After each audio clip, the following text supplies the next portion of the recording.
कह रहा आपसे given below the profit and loss account of timber merchant, एक लकड़ी का कोई व्यापारी होगा, उसी का trading and profit loss account बना के दिया हुआ है 31 मार्च 2022 का। 31 मार्च 2022 को एक टिम्बर मर्चेंट है, लकड़ी का व्यापारी, जिसका trading and profit and loss account आपके सामने बनाकर दिया हुआ है। कहता आपसे you are required to compute his income for the assessment year 22-23। तो तुमसे पूछता है आपसे कि इसका इनकम निकालिए कि कितना होगा। अब trading profit and loss account बना के दिया हुआ है, क्या आपको बोला कि कौन सा इनकम निकालना है? तो trading profit and loss account से आप अभी कौन सा इनकम निकालोगे? पीजीबीपी इनकम निकालोगे। और ऐसे भी अगर क्लियर नहीं किया तो हम सबको पता है कि हम चैप्टर पीजीबीपी पढ़ रहे हैं, तो पीजीबीपी ही निकालना है। हाँ, इस क्वेश्चन में ध्यान रखिएगा, आगे चलकर आपसे बोल सकता है कि टोटल इनकम निकालिए। जहां आपसे कह दिया कि क्वेश्चन में कि टोटल इनकम निकालिए, मतलब सैलरी हम पढ़ चुके हैं, निकालना पड़ सकता है। हाउस प्रॉपर्टी पढ़ चुके हैं, वो भी निकालना पड़ेगा। और पीजीबीपी भी निकालना होगा। बाकी हम 2 चैप्टर पढ़े नहीं तो उसका क्वेश्चन भले ना रहे, लेकिन चूंकि हम तीसरे चैप्टर में हैं तो टोटल इनकम निकालने जब भी बोलेगा तो पिछले तीनों चैप्टर का क्वेश्चन आपको इस क्वेश्चन में हो सकता है, इस बात का ख्याल रखिएगा। देखो क्या दिया हुआ है, ट्रेडिंग एंड पीएल अकाउंट का क्रेडिट साइड है, मतलब ये इनकम है। अगर आपके सामने इनकम है तो इन तीन में से, है ना, सबसे पहले आप क्या लिखोगे? नेट प्रॉफिट लिखोगे। नेट प्रॉफिट कितना हो जाएगा? 2,50,000। तो ये सबसे पहले हम लिखेंगे net profit as per PL account, amount हो जाएगा आपका 2,50,000। अब इसमें से हम लेस करेंगे कौन सा आइटम? वो आइटम जो मेरे पीजीबीपी का इनकम नहीं है, इस हेड का इनकम नहीं है। हम ऐसे इनकम को यहां से क्या करेंगे? माइनस करना शुरू करेंगे। तो इनमें से आप खुद ही देखिए कि कौन सा इनकम है जिसको देखकर आपको लगता है कि मेरे पीजीबीपी का इनकम नहीं है। कौन सा इनकम लग रहा है आपको? रेंट ऑफ प्रॉपर्टी लग रहा है कि ये रेंट ऑफ हाउस प्रॉपर्टी क्या है? मेरा पीजीबीपी का इनकम नहीं है। मतलब इस रेंट ऑफ हाउस प्रॉपर्टी को हम क्या करेंगे? इसमें से माइनस कर देंगे, क्योंकि एक्चुअल में ये किसका है? हाउस प्रॉपर्टी इनकम चैप्टर के अंदर क्या होगा? टैक्सेबल होगा। तो फिलहाल इसको हम इसमें से क्या करेंगे? माइनस करेंगे। क्या क्लोजिंग स्टॉक को भी माइनस करोगे? नहीं, क्योंकि अगर आप क्लोजिंग स्टॉक को माइनस कर दोगे तो जो प्रॉफिट है वो प्रॉफिट रॉन्ग निकल जाएगा, ठीक है ना? क्योंकि क्लोजिंग स्टॉक किसका पार्ट है? मेरे बिजनेस प्रोफेशन का इनकम का पार्ट है, तो हम इसको इग्नोर करेंगे। तो इनकम के नाम पे सिर्फ क्या बच गया? सेल्स। तो सेल का मतलब हो गया कि अलाउड इनकम। ये इनकम अलाउड नहीं था, हटा देंगे, माइनस कर देंगे 15,000। तो इस प्रॉफिट में से हम 15,000 माइनस करेंगे। क्यों माइनस करोगे? क्योंकि ये हाउस प्रॉपर्टी का इनकम है। ये टैक्सेबल कौन से हेड में होगा? हाउस प्रॉपर्टी इनकम जो बनाएंगे हम, तो हाउस प्रॉपर्टी इनकम में ये टैक्सेबल होगा, ना कि पीजीबीपी में। तो इनकम का प्रॉब्लम सॉल्व। अब एक्सपेंसेस के नाम पे देखना है कि एक्सपेंसेस में कौन कौन सा आइटम है जो आपको लग रहा है कि यहाँ पे एक्सपेंसेस जो है वो नॉट अलाउड हो सकता है। जरा देखिए तो इसमें से कौन कौन सा एक्सपेंसेस हो सकता है? परचेज अलाउड है, ओपनिंग स्टॉक अलाउड है, वेजेस भी अलाउ होगा, ऑडिट फीस भी अलाउड होगा, रिपेयर लिखा हुआ है तो ये अलाउड होता अगर ये बिजनेस में मशीनरी वगैरह का रिपेयर होता तो, लेकिन लिख दिया कि किसका है? हाउस प्रॉपर्टी का रिपेयरिंग है। तो हाउस प्रॉपर्टी का रिपेयरिंग, तो ये हाउस प्रॉपर्टी इनकम के अंदर टैक्सेबल होगा कि नहीं, वो तो दूसरा हेड का बात है। ये बात अलग है कि रिपेयरिंग पर अगर आप पैसा खर्च किए तो क्या हाउस प्रॉपर्टी में इस रिपेयरिंग का एग्जेम्पशन आपको मिलता था क्या? हाउस प्रॉपर्टी में हमको क्या मिलता था? 30% डायरेक्ट मिलता था, चाहे तुम रिपेयर कराओ तब भी, ना कराओ तब भी। लेकिन एक्चुअल में ठीक है, ये हाउस प्रॉपर्टी चैप्टर के अंदर टैक्सेबल नहीं है इनकम का पार्ट, लेकिन ये बिजनेस प्रोफेशन का भी तो नहीं है। तो हम इसको क्या करेंगे? अभी क्या करना होगा? यहां से माइनस, एक्सपेंसेस है प्लस कर देना पड़ेगा। जनरल एक्सपेंसेस है, एक्सपेंसेस अलाउड है, बिजनेस से रिलेटेड छोटा मोटा खर्च है। कमीशन, कमीशन हम दिए थे किस बात के लिए? लोन के लिए। देखो लोन पे जहां कमीशन का बात आ गया, अब लोन लिए उस पे कमीशन दिए, ये बिजनेस से रिलेटेड है कि नहीं है?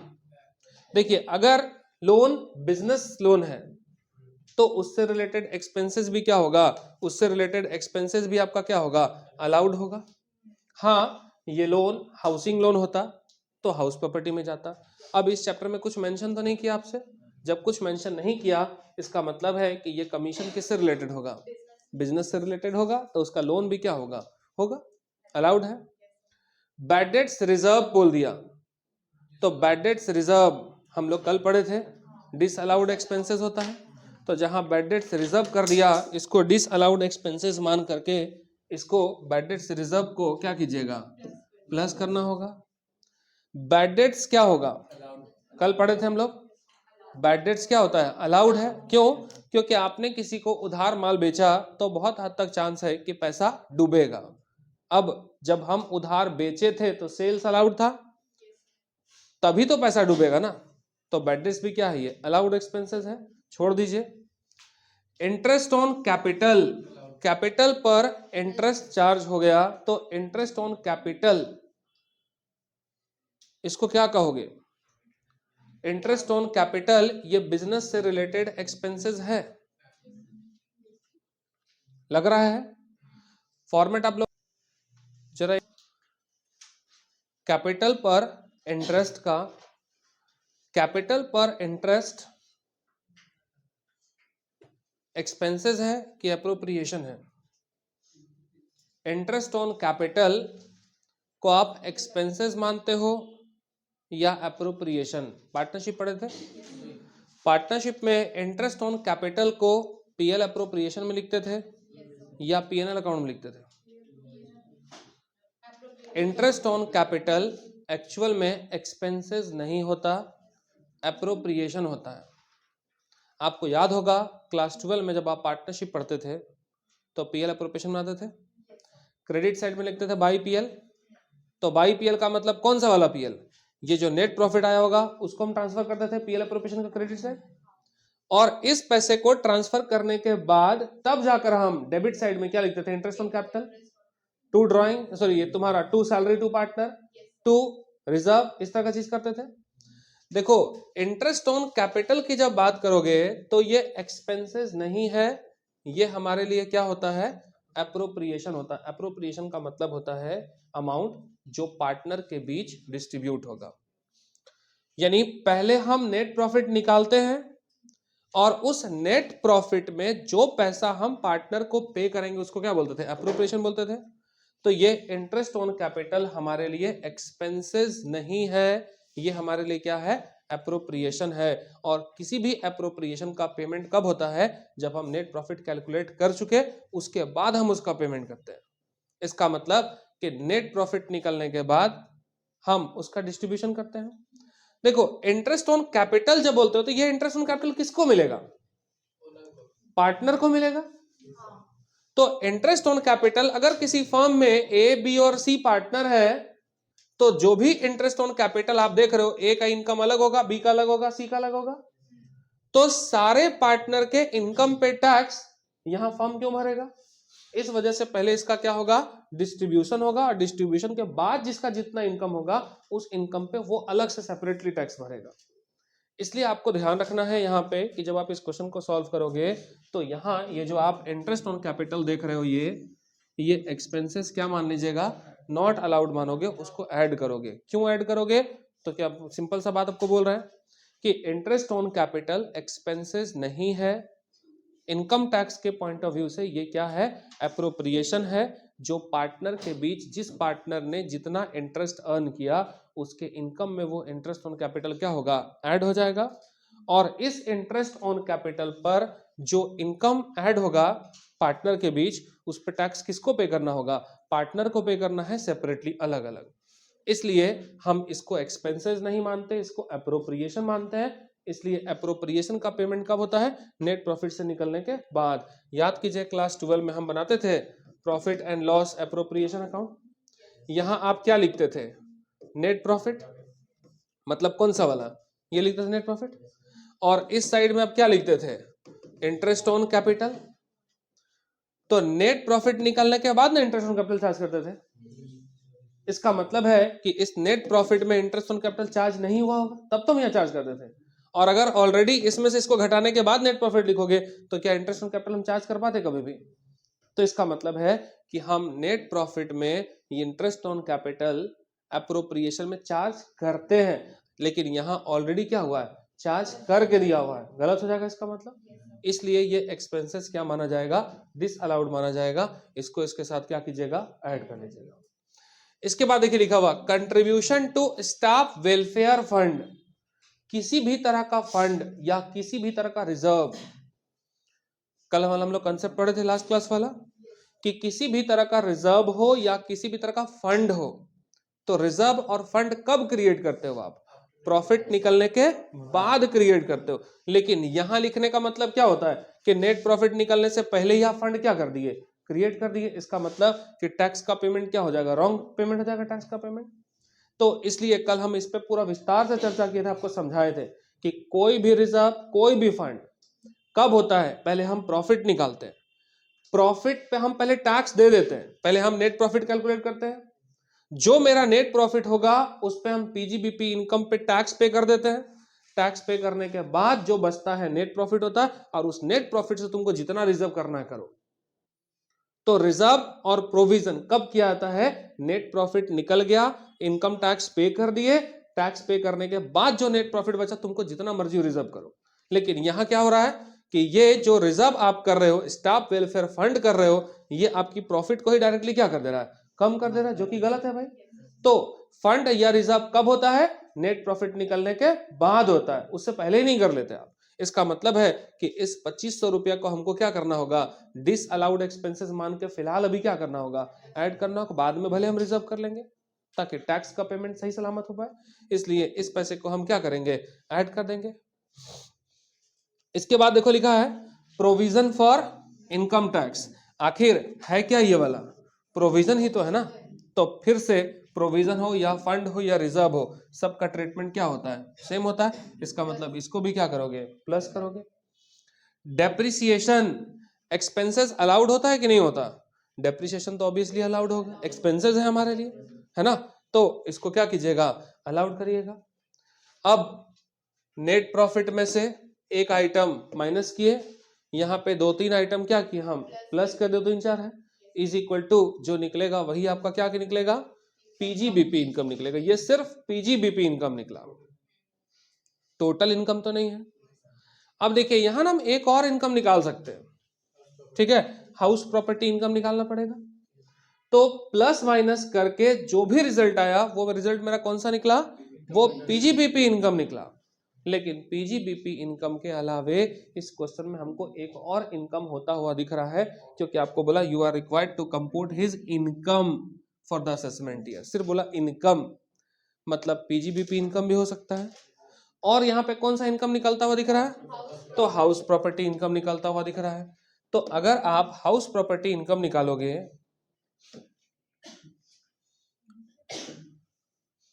हाउस प्रॉपर्टी इनकम इस क्वेश्चन में कैसे निकालिएगा, देखो तो रेंट ऑफ हाउस प्रॉपर्टी कितना है, तो रेंट ऑफ हाउस प्रॉपर्टी मतलब ये क्या है, एक्चुअल रेंट है। पिछले चैप्टर में जाना पड़ेगा हाउस प्रॉपर्टी इनकम में।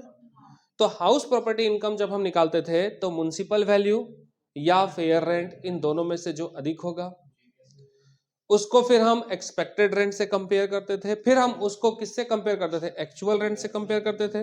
तो इस वाले क्वेश्चन में ना म्युनिसिपल वैल्यू या फेयर रेंट दोनों में से 0, और एक्सपेक्टेड रेंट और एक्चुअल रेंट कंपेयर करते थे ना, तो municipal value, fair rent, expected rent, actual rent, इन सब में सिर्फ एक ही इंफॉर्मेशन दिया हुआ है, एक्चुअल रेंट। तो इसका मतलब है कि हमारा gross annual value is equal to मेरा क्या होगा, एक्चुअल रेंट ही हो जाएगा। मतलब 15,000 मेरा ग्रॉस एनुअल वैल्यू हो गया। अब इस ग्रॉस एनुअल वैल्यू में से हम क्या करते थे, म्युनिसिपल टैक्स माइनस करते थे। अब म्युनिसिपल टैक्स आपके पास है ही नहीं तो नील, इसका मतलब कि 15,000 तुम्हारा आ जाएगा क्या, एनुअल वैल्यू। अब एनुअल वैल्यू में हम डिडक्शन करते थे अंडर सेक्शन 24, याद होगा आपको। तो इसमें फर्स्ट हम डिडक्शन करते थे कितना, 30% ऑफ एनुअल वैल्यू। तो 15,000 है उसका 30% माइनस कर दिए। किसी भी तरह का कोई लोन नहीं लिखा हुआ है, किसी भी तरह का कोई इंटरेस्ट 1/5 इंटरेस्ट ऐसा कुछ भी तो बोला नहीं गया, तो हम डायरेक्टली इसको इससे माइनस करेंगे तो कितना हो जाएगा 10,500। ये आपका क्या निकल गया, हाउस प्रॉपर्टी इनकम निकल गया। अब क्या कीजिएगा, आपसे बोला कि टोटल इनकम निकालिए, तो टोटल इनकम कैसे निकलेगा, तो अभी पीजीबीपी इनकम निकालेंगे और ये वाला कौन सा इनकम निकल गया, हाउस प्रॉपर्टी। तो पीजीबीपी और हाउस प्रॉपर्टी इनकम अगर हम इन दोनों को ऐड कर ले तो हम लोग का क्या होगा, टोटल इनकम निकल जाएगा और इसी टोटल इनकम को हमको ऐड कर लेना है, वही आपका आंसर हो गया। तो इस तरह से हम लोग क्या सॉल्व कर, से ही आप क्वेश्चन नंबर 3 में जाएंगे। बोल रहा है क्वेश्चन नंबर 3 में जैसे ही गए, कहता है MS Rajendra Kumar and sons is a wheat merchant. पहले ध्यान रखना क्या दिया हुआ है, बोला जी फर्स्ट में कि ये व्हीट मर्चेंट है ना, गेहूं का व्यापारी है। कह रहा they have agencies of soap and oil companies, और व्यापारी तो वो व्हीट मर्चेंट है, कहता लेकिन उनके पास एक एजेंसी भी है, किसका, सोप का और ऑयल कंपनी का। मतलब समझो कि अगर मेरा नाम राजेंद्र कुमार है, मेरा बिजनेस मेन बिजनेस व्हीट का है, लेकिन व्हीट के बिजनेस के साथ साथ हम सोप और ऑयल का एजेंसी बिजनेस लेकर रखे हुए। एजेंसी का काम क्या होता है, कंपनी हमको गुड्स का डिलीवरी देगा, प्रॉफिट मार्जिन ऐड करेंगे और उसको मार्केट में हम सेल करेंगे, इसी को हम एजेंसी बिजनेस बोलते हैं। तो एजेंसी बिजनेस भी किस में आएगा, बिजनेस प्रोफेशन इनकम की कैटेगरी में आएगा। अब कहता आपसे मतलब एक व्यापारी काम बहुत सारा है, correct, for which they get a commission on sale at a fix percentage. इस काम के लिए, एजेंसी बिजनेस के लिए, जो एजेंसी बिजनेस है उस एजेंसी बिजनेस में इन्हें फिक्स परसेंटेज ऑफ सेल पर क्या मिलता है, एक कमीशन मिलता है। मतलब जो एजेंसी वाला बिजनेस है, सोप और ऑयल बेचेंगे अगर, तो उनको सोप और ऑयल जितना सेल होगा उस पर क्या मिलेगा, एक फिक्स परसेंटेज पे क्या मिलेगा, कमीशन मिलेगा। मतलब कमीशन इनकम हो सकता है। They presented the following particulars before the income tax office for the year ending 31st March 2022। कहता है 31 मार्च 2022 से पहले इन्होंने अपना इनकम का कुछ डिटेल जो है वो इनकम टैक्स ऑफिस में सौंपा। वो इस तरह से है, क्या क्या दिया हुआ देखिए। सबसे फर्स्ट बोला कमीशन रिसीवेबल है, अक्रूवल बेसिस है। Commission receivable from soap company ₹40,000, 40,000 रुपया कमीशन मिलने वाला है सोप कंपनी से, ठीक है। यानी ध्यान रखना है, कमीशन मिलने वाला है, रिसीवेबल है, सोप से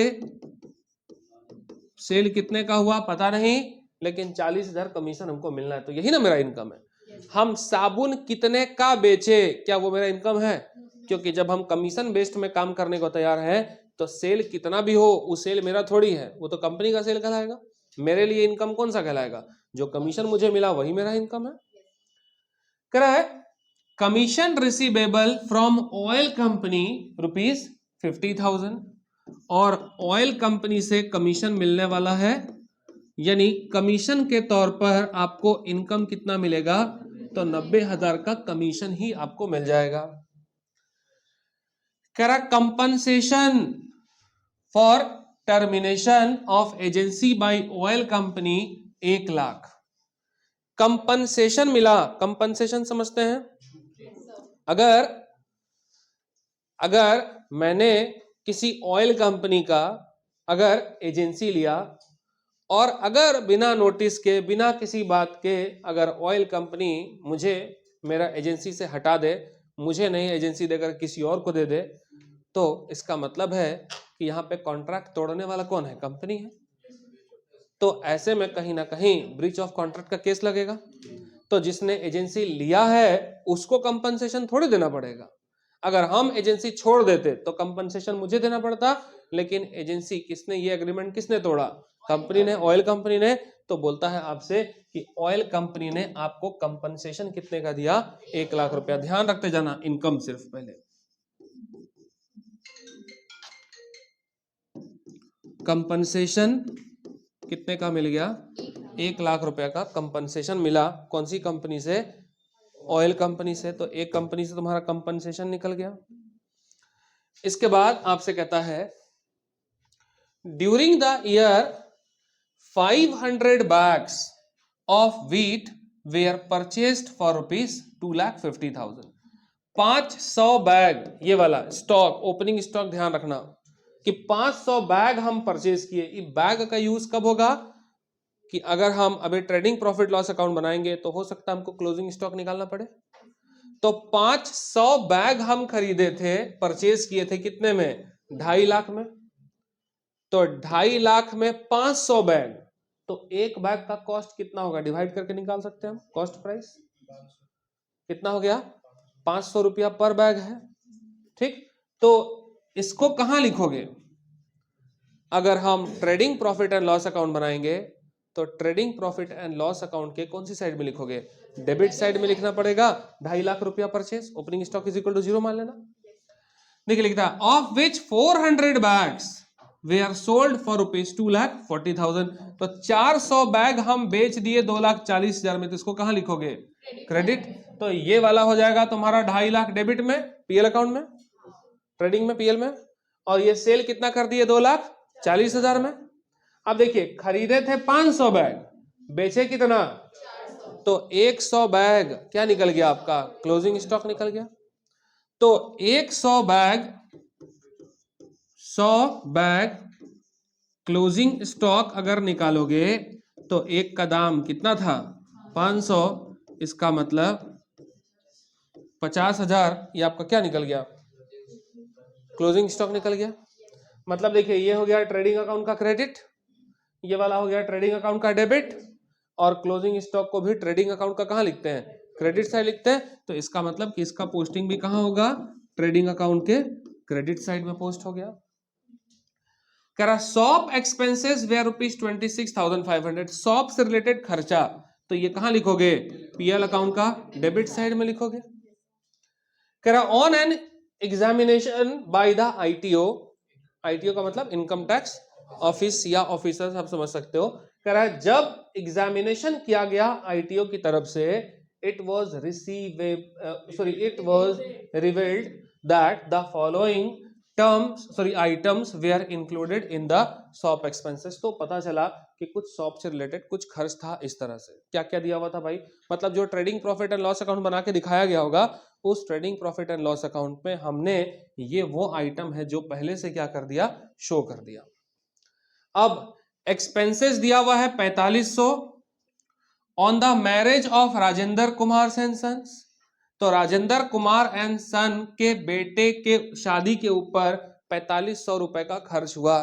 तो क्या ये शादी का खर्चा अलाउड है? इसका मतलब कि ये नॉट अलाउड इनकम होगा, सॉरी एक्सपेंसेस होगा। 2,700 being the cost of calendar and diaries। 2700 रुपया कैलेंडर और डायरी छपवाने में खर्च हुआ। देखिए बिजनेस है, एजेंसी बिजनेस चला रहे हो, बड़ा बिजनेस चला रहे हो, तो टाइम टू टाइम देखिएगा जैसे ही साल खत्म होता है तो जो एजेंसी वाले लोग होते हैं वो अपने सारे रिटेलर्स को क्या करता है? डायरी देता है, कैलेंडर्स देता है। तो एक्चुअल में डायरी बांटना और कैलेंडर बांटना ये इसके बिजनेस का नेचर है, मिलता है, हर जगह मिलता है। तो इसका मतलब कि ये वाला एक्सपेंसेस हो गया नॉट अलाउड, ये वाला एक्सपेंसेस कौन सा होगा? अलाउड एक्सपेंसेस में आता है। फिर बोल रहा है 13,000 being repair of the residential house. घर में रिपेयरिंग करवाए थे, उस पे मेरा 1,300 रुपया का खर्च हो गया। इसका मतलब कि ये वाला क्या है? नॉट अलाउड एक्सपेंसेस है। इंटरटेनमेंट एक्सपेंसेस है 2,450। इंटरटेनमेंट एक्सपेंसेस अलाउड है कि नॉट अलाउड है? कंपनी है तो अपने स्टाफ के ऊपर, अपने कस्टमर के ऊपर एंटरटेनमेंट रिलेटेड खर्च नहीं किया सकता है। तो ऐसे में ये एंटरटेनमेंट एक्सपेंसेस कंपनी के लिए, बिजनेस के लिए क्या है? ये अलाउड एक्सपेंसेस है। एंटरटेन करने के लिए कस्टमर होंगे, होलसेलर होंगे, रिटेलर होंगे, उनको एंटरटेन करने के लिए पैसा खर्च कर रहा, मतलब ये क्या है? अलाउड एक्सपेंसेस होगा। बोला पेनल्टी लगा 2,300 imposed for bringing goods without paying custom. बिना कस्टम ड्यूटी यानी बिना टैक्स के हम माल लेकर आ रहे थे या माल लेके जा रहे होंगे, तो कस्टम ड्यूटी वाले लोग पकड़ लिए और कस्टम ड्यूटी में मुझे क्या लगा, पेनल्टी लग गया। क्या ये अलाउड एक्सपेंसेस है? देखो टैक्स अलाउड है, अगर बोलता कस्टम ड्यूटी लगा, जीएसटी लगा, तो ये अलाउड एक्सपेंसेस है। क्यों भाई, टैक्स है, अलाउड होगा। लेकिन तुम चोरी छिपे ले जा रहे थे माल, टैक्स चोरी करके, और पकड़े गए, तो ये अलाउड थोड़ी होगा, ये तो नॉट अलाउड आइटम है। इसका मतलब कि ये पेनल्टी क्या हो गया मेरे लिए, नॉट अलाउड आइटम हो गया। फिर बोला एक एडवांस हम दिए थे 2500 in connection with the purchase of a typewriter. एक टाइपराइटर खरीदे थे, उसके लिए हमने किसी को क्या किया, एडवांस दिया था। देखो अगर हम एक्सपेंसेस एडवांस में पेमेंट करते हैं टाइपराइटर खरीदने के लिए, तो टाइपराइटर खरीदना तो मेरे लिए अलाउड है, लेकिन हम इसका पेमेंट कैसे कर रहे हैं, एडवांस में पेमेंट कर रहे हैं। तो जब हम इसका पेमेंट एडवांस में कर रहे हैं, तो ये एक्सपेंसेस कब का माना जाएगा, इस साल का है कि अगले साल का एक्सपेंसेस है? जब ये एक्सपेंसेस अगले साल का है, तो ये एक्सपेंसेस आप अभी उसका डिडक्शन क्यों ले रहे हो, ठीक है ना? तो इसका डिडक्शन क्या होगा, ये अलाउड तो है लेकिन अगले साल अलाउड है, अभी तो अलाउड नहीं है। तो ऐसे में फिर इसका क्या किया जाएगा, तो फिलहाल अभी इसको क्या करेंगे, हम नॉट अलाउड मानेंगे, क्योंकि ये एक्सपेंसेस अलाउ जरूर है, लेकिन ये कब अलाउ होगा, अगले साल अलाउड है, इस साल के लिए नॉट अलाउड है ये। मतलब ओवरऑल इतना क्वेश्चन है, बोला compute his taxable income from business for the assessment year 22-23। तो कुल मिलाकर के आपका इतना भारी भरकम, जैसे ही हम लोग क्वेश्चन देख लिए, अब उसका आंसर समझना पड़ेगा। क्वेश्चन ओवरऑल माइंड में एडजस्ट हो चुका होगा। अब देखना क्वेश्चन तुमको दिखा होगा, इतना भारी भरकम लगा कि पता नहीं कैसे सॉल्व करेंगे, क्या करना है नहीं करना है। देखिए सबसे पहले इस क्वेश्चन को अब स्टार्टिंग से याद करो, जितना हम समझे पहले याद करो। सबसे पहले वीट बिजनेस था, वीट बिजनेस के साथ साथ एजेंसी भी था। एजेंसी कितना था, शॉप एजेंसी और ऑयल एजेंसी, 2 एजेंसी था।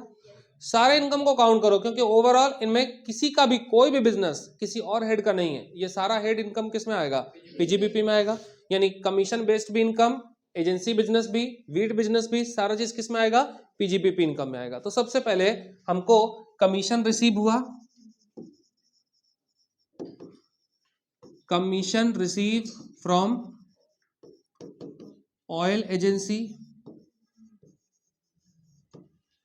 इसके बाद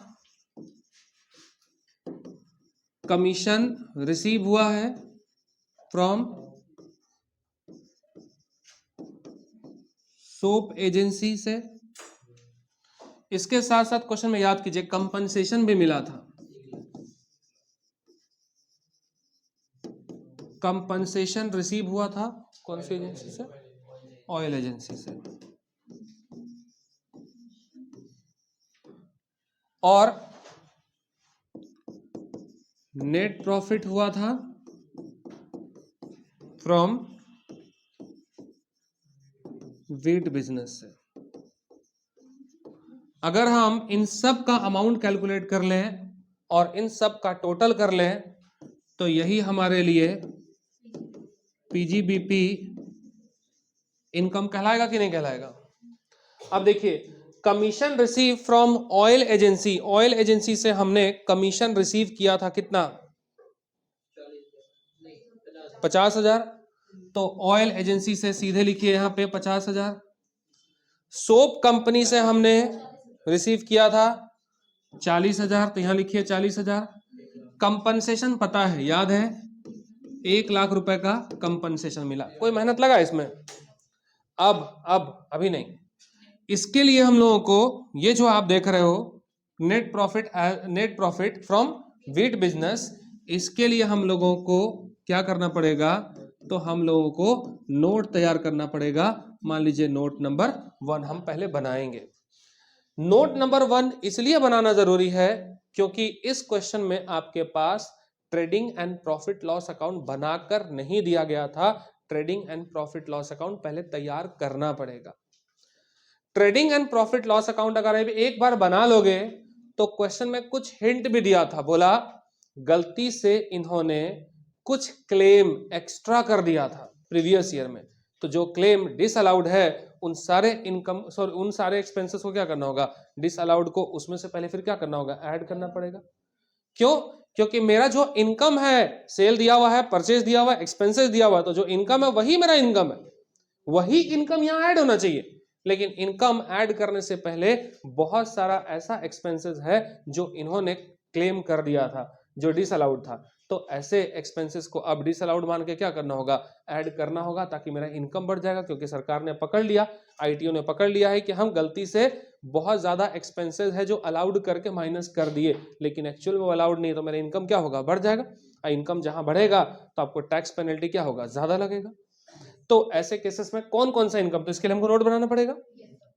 तो इसके लिए हम लोग यहां सबसे पहले तैयार करेंगे नोट। अगर हम नोट में जाएंगे तो सबसे पहले नोट में हम ट्रेडिंग एंड पीएल अकाउंट तैयार करेंगे।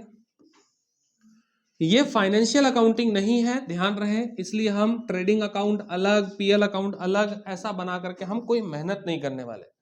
ट्रेडिंग एंड पीएल अकाउंट लिखो, सारा ट्रेडिंग सारा पीएल एक साथ बना दो, कोई ग्रॉस प्रॉफिट नहीं, कोई नेट प्रॉफिट नहीं, क्योंकि हमारा मकसद नेट प्रॉफिट निकालना है। यहाँ ग्रॉस प्रॉफिट निकालना मेरा मकसद ही नहीं, तो हम कॉलम ब्रेक करके ग्रॉस प्रॉफिट निकाल के नेट प्रॉफिट क्यों निकालने जाए। तो यहाँ पे हम सबको पता है कि परचेज था, दिया हुआ क्वेश्चन, 500 बैग खरीदे थे और यहाँ पे 2.5 लाख रुपया दाम दिया हुआ था। तो 500 बैग 2.5 लाख में, इसका मतलब कि कितना लिख सकते हैं, 500 ईच करके लिख सकते हैं, तो 2.5 लाख हो गया। इस साइड में हम लोगों का एक्सपेंसेस था, शॉप एक्सपेंसेस या जो भी, कितने का था, 26,500 का। इसके बाद सेल आपका दिया हुआ था कि 400 बैग हमने सेल किया है ना, कितने में सेल कितना था, 2,40,000 का सेल हुआ। तो इससे इसको डिवाइड करेंगे तो रेट निकल जाएगा। फिलहाल हमको रेट नहीं भी निकालेंगे तो काम चलेगा, लेकिन हमको ये 400 बैग हमको लिखना जरूरी है ताकि हम क्लोजिंग स्टॉक निकाल सके। अब यहां आप लिख सकते हो क्लोजिंग स्टॉक, 500 खरीदे थे, 400 बेच दिए, तो इसका मतलब कि 100 बैग जो है ये हमारे पास क्लोजिंग स्टॉक बच गया। ओपनिंग स्टॉक का रेट 500 था, तो क्लोजिंग स्टॉक का भी रेट क्या होगा, 500 होगा ईच करके। इसका मतलब कि कितना हो गया, हो गया। अब 240 और 50, 2,90,000 हो गया। इसी 2,90,000 को यहां लिखोगे और इसमें से इन सब को माइनस कर दिए, तो जो नेट प्रॉफिट आया कितना आया, 13,500 का नेट प्रॉफिट आ गया। ये आपका बैलेंसिंग फिगर हो गया।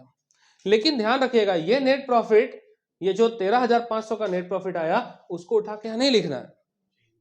क्यों नहीं लिखना नेट प्रॉफिट, क्योंकि इनकम टैक्स ने हमारी चोरी पकड़ ली और कुछ एक्सपेंसेस उसने पकड़ लिया अब, कि कुछ ऐसा एक्सपेंसेस है जो हम ज्यादा एग्जेम्पशन ले लिए थे। देखो, अगर हम एग्जेम्पशन ज्यादा लेंगे, फालतू फालतू का खर्चा अगर हम अपने पीएल अकाउंट में दिखाएंगे, तो वो मेरी नेट प्रॉफिट को क्या करेगा, कम कर देगा। अब कम अगर नेट प्रॉफिट हो गया तो टैक्स का भी पेमेंट क्या हुआ, कम हुआ होगा। तो क्वेश्चन में क्या बोला गया था, आईटीओ ने जब एग्जामिन किया, जांचा, तो पता चला कि प्रीवियस ईयर में, पिछले साल में आपने कुछ गलत एग्जेम्पशन लिया था। तो जब कुछ गलत एग्जेम्पशन लोगे तो अब जब पकड़े गए तो वो एग्जेम्पशन अब क्या होगा, अलाउड नहीं होगा, मतलब डिसअलाउड एक्सपेंसेस है।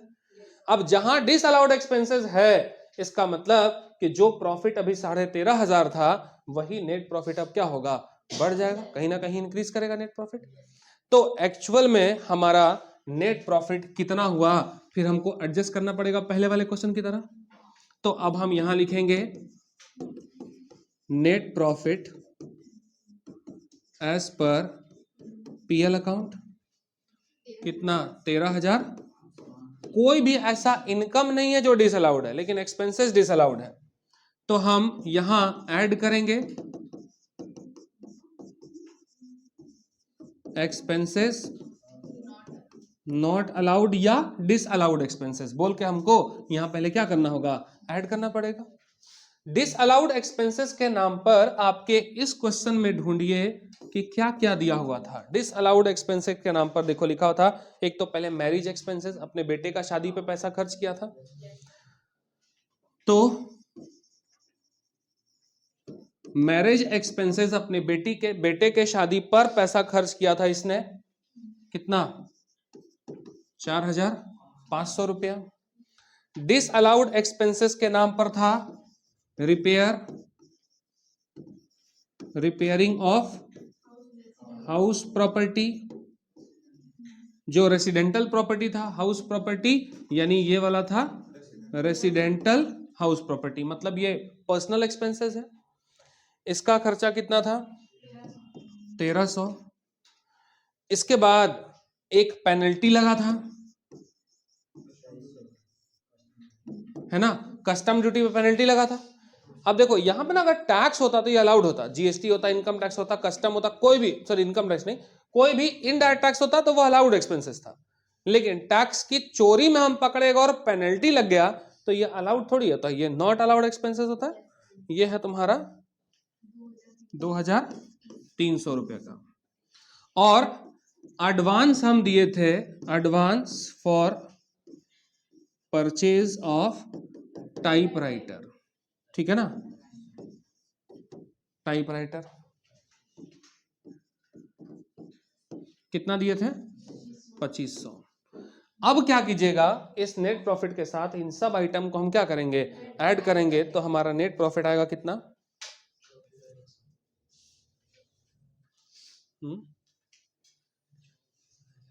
24,000, ठीक है ना।